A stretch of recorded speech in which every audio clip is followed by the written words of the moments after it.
যে আপনারা জানেন যে কিছুক্ষণ আগে হিন্দু বৌদ্ধ খ্রিস্টান ঐক্য পরিষদের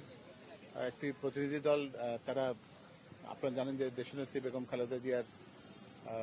যে ইন্তেকালের পরিপ্রেক্ষিতে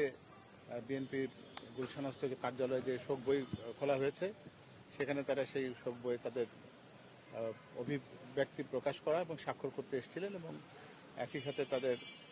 ভারপ্রাপ্ত চেয়ারম্যান মহোদয়ের সাথে তাদের কথা বলার সুযোগ হয়েছিল।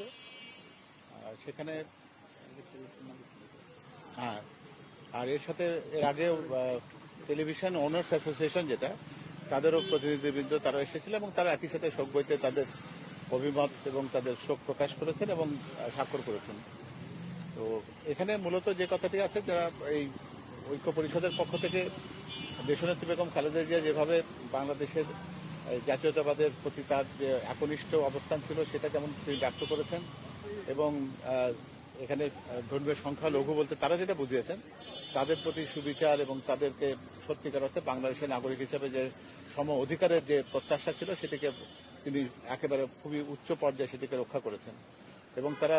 আমাদের ভারপ্রাপ্ত চেয়ারম্যান জনাব তারেক রহমানের কাছ থেকে সেটি ধারাবাহিকতার প্রত্যাশা করেছেন। হ্যাঁ, ওনার সাথে কথা হয়েছে,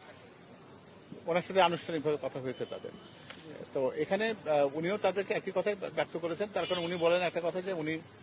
সংখ্যালঘু এবং সংখ্যাগুরু এই বিভাজনটির ভিতরে উনি যেতে চান না। উনি বাংলাদেশের সকল নাগরিক